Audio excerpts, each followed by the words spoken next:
Você está ouvindo o podcast da Genial Investimentos. Fala pessoal, bom dia. Começamos aqui mais um Morning Call.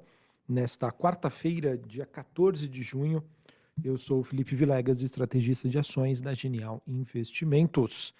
Bom pessoal, para esta quarta-feira nós temos a maioria das bolsas europeias e dos futuros de ações norte-americanas apresentando um leve movimento de alta, levando em consideração que os mercados estão se posicionando e se preparando para a decisão aí do Fed, do Banco Central norte-americano, ele que define aí sobre a política monetária e as taxas de juros nos Estados Unidos. No caso, né, o que nós tivemos de movimentação recente aqui, após a divulgação dos dados de ontem, terça-feira, que acabaram indicando uma desaceleração da inflação nos Estados Unidos, isso acabou reforçando a expectativa para que o Fed anuncie hoje, às 3 horas da tarde, tá? 15 horas, horário de Brasília, a manutenção das suas taxas de juros na faixa entre 5% a 5,25%. E assim, pessoal, essa seria a primeira reunião sem um aumento das taxas de juros por lá, isso que não acontece há 15 meses, né? Ou seja, mais de um ano. E apesar disso, os investidores ainda esperam, tá, que o BC norte-americano sinalize uma possível retomada do aperto monetário na próxima reunião de julho. Vamos ver se isso acaba se confirmando ou não.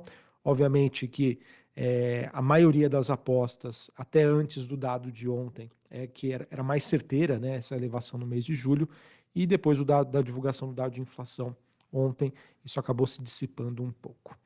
Mais importante, pessoal, do que a decisão às 3 horas da tarde, vai ficar por conta da divulgação do que nós chamamos de dot plots, que significa dizer como os membros do Fed estão esperando aí as movimentações futuras das taxas de juros nos Estados Unidos. Isso é informado através de um gráfico. E também, pessoal, sobre a coletiva de imprensa, em que nós teremos aí o Jeremy Powell, presidente do Banco Central norte-americano, às 3h30 da tarde, falando, né, com a imprensa, jornalistas, especialistas de mercado. Tá? Acho que é super importante. O mercado ele pode ter um tipo de comportamento até a divulgação hoje da decisão às 3 horas da tarde. Entre as 3 e as 3h30 pode ter uma nova reação e uma outra reação a partir das 3h30 da tarde. Tá bom? Então hoje acredito que deva ser aí um dia de grande volatilidade. Então é super importante aí que vocês estejam atentos a esses movimentos. E o dia, pessoal, ele não para aí na decisão do Fed. Antes disso, né, nós teremos nos Estados Unidos às 9h30 da manhã a divulgação do índice de preços ao produtor, o PPI do mês de maio. Temos uma expectativa, né? O mercado tem uma expectativa de uma queda de 0,1 na comparação mês contra mês. E mais à noite, pessoal, a China também vai tomar aí uma decisão sobre as taxas de juros de médio prazo por lá. Essa decisão que será feita aí por volta das 10h30 da noite, horário de Brasília. A expectativa é de uma redução das taxas e também, no caso, nós teremos a divulgação por lá de preços de moradias, varejo e indústria às 11 horas da noite, ou seja, uma agenda macroeconômica bastante carregada, tanto aqui no Brasil, nos Estados Unidos e na China. Ok? Bom, sobre as movimentações que nós temos, então, para essa quarta-feira até o momento. Bolsas europeias, Londres subindo 0,5%, Paris na França alta de 0,89%, Frankfurt na Alemanha alta de 0,60%. Futuros norte-americanos, S&P subindo 0,19%, Dow Jones caindo 0,11% e a Nasdaq subindo 0,23%. O VIX, que é aquele índice do medo, queda de 0,62%. Sobre o VIX, né, pessoal, acho que é importante dizer que ele segue aí numa tendência baixista, né, nos níveis mais baixos nos últimos anos, reforçando esse sentimento positivo aí do mercado em relação a ativos de risco, ou seja, os investidores não querem ficar de fora e estão posicionando aí em ativos mais agressivos. Em relação às bolsas asiáticas, Bolsa de Xangai na China, queda de 0,14%, Hong Kong teve baixa de 0,58%. Bolsa japonesa, mais um dia positivo, ninguém para a bolsa japonesa, alta de 1,5%. Outros indicadores aqui, nós temos o dólar index DXY, queda de 0,19% a 113,14%, queda das taxas de juros de 10 anos nos Estados Unidos, que estão aí com baixa de 0,32 a 3,83. Bitcoin tem uma leve queda hoje, 0,78 de baixa, ele que volta a ser negociado ali abaixo dos 26 mil dólares a unidade. Sobre as commodities, pessoal, minério de ferro continua a subir em Singapura, enquanto o mercado segue avaliando aí os impactos de potenciais medidas aí de estímulos e também aguardando aí sobre a decisão das taxas de juros que acontecem hoje na China, conforme eu disse para vocês anteriormente. A gente também tem cobre e outros metais industriais apresentando aí um desempenho ligeiramente positivo na Bolsa de Londres. Cobre avançando neste momento 0,16, níquel subindo 1,18. Sobre o petróleo, pessoal, nós temos aí a segunda alta consecutiva. O petróleo que acaba se recuperando, no caso aí, depois de uma movimentação bastante negativa que aconteceu nas últimas semanas. Em relação ao WTI, que é o contrato negociado em Nova York, alta de 1,5%, ele que volta a ser negociado na faixa acima dos 70 dólares o barril. O Brent, que é o contrato negociado em Londres, alta de 1,55, 75 dólares o barril. O que está ajudando, pessoal, o petróleo ter essa movimentação mais positiva foi com as informações aí de novas cotas de importação de petróleo bruto da China, que acabou ajudando aí a aliviar um pouco o pessimismo em relação ao setor. E nós tivemos recentemente a Agência Internacional de Energia, a AIE, ela disse que a demanda global por petróleo deve atingir o pico neste ano, em 2023, e depois, a partir de 24, 25 e 26, deve apresentar aí uma desaceleração muito forte no seu crescimento aí de consumo para os próximos anos. Então vamos acompanhar para entender como esse movimento vai impactar o petróleo, mas a princípio, pessoal, acredito que parte disso aí já está precificado. Não por menos, né? O petróleo que no início do ano era uma das grandes apostas aí de gestores globais, inclusive minha, e essas apostas acabaram não se concretizando até o momento. Beleza? Sobre o Brasil, pessoal, a gente tem hoje, olhando para a agenda macroeconômica, divulgação de vendas no varejo. Esse dado vai ser divulgado às 9 horas da manhã. Há uma expectativa, então, de um avanço mensal de 0,3%. O dado é do mês de abril, então comparado aí com o mês de março.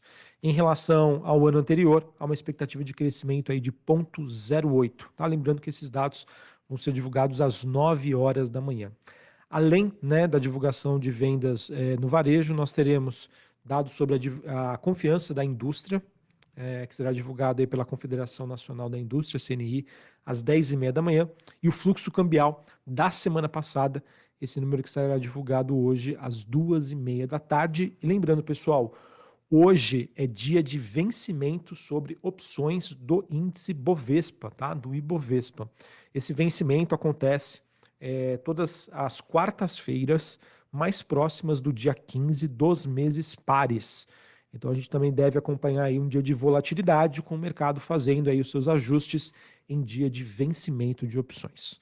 Falando de Bovespa, pessoal, ontem a gente teve uma queda do Ibov, queda de 0,51, fechou na faixa ali dos 116.742 pontos. Essas quedas que acabaram sendo lideradas aí pelo setor de varejo e tecnologia.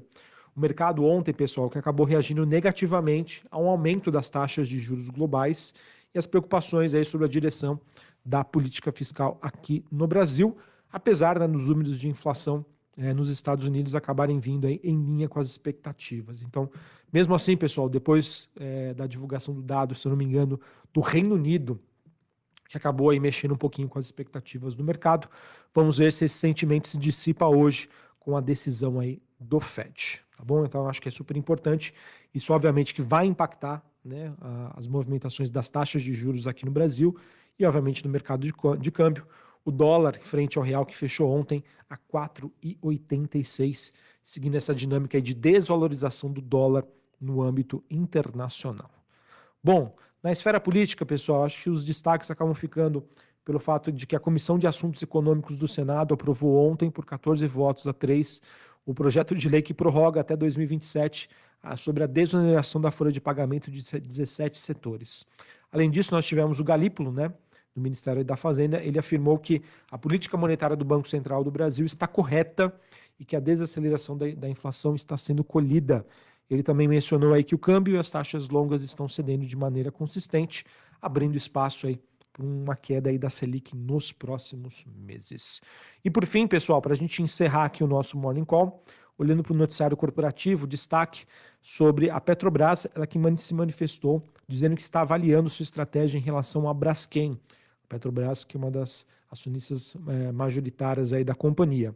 E embora ela não tenha ainda nenhuma definição, já que, de acordo com a própria Petrobras, a atuação no setor petroquímico é um dos elementos estratégicos do plano da companhia entre 2024 e 2028, ela disse que está avaliando, sim, a possibilidade de igualar a oferta de 10 bilhões de reais feitas pela Unipar a Novonor pelo controle da Braskem, segundo aí, informações do jornal Estado de São Paulo. A expectativa, então, é de que a Petrobras se torne, né, a controladora da Braskem ao final do processo da venda da empresa. As ações da Braskem, que por conta desta notícia, caíram ontem 1,5% após 7 altas consecutivas. É aquilo, né, pessoal? Uma empresa estatal querendo aumentar controle sobre uma empresa privada, obviamente que a reação acaba sendo negativa por parte dos investidores. Beleza? Bom, pessoal, então era isso que eu tinha para passar para vocês. Os mercados com um leve viés positivo. Lembrando que hoje vai ser um dia super importante, olhando aí para a agenda macroeconômica no Brasil, nos Estados Unidos e na China. A China, obviamente, que vai repercutir amanhã por conta do horário da divulgação dessas informações. Então, fiquem atentos. Conforme eu venho comentando com vocês, os fundamentos do Brasil melhoraram bastante. E isso, de certa maneira, já está bastante refletido também nos preços dos ativos. Agora me resta saber, né, se essa simetria mais negativa, esse forte movimento de alta que aconteceu nos últimos pregões, a sinalização de queda ontem, né, mostrando que o Bovespa perdeu um pouquinho de ritmo. Tá? Então, quem sabe a gente possa ver alguma realização mais para frente, ou até mesmo uma lateralização, que na minha opinião seria bastante saudável para uma movimentação mais forte à frente de alta, caso os fundamentos continuem positivos. Então, atenção. Sempre importante aí rever a sua carteira, se você tem uma posição mais especulativa, fazer uma realização aí daqueles trades, daqueles investimentos que estão mais lucrativos, aproveitar aí para reajustar a carteira. Um abraço, uma ótima quarta-feira para vocês e até mais. Valeu! Você está ouvindo o podcast da Genial Investimentos.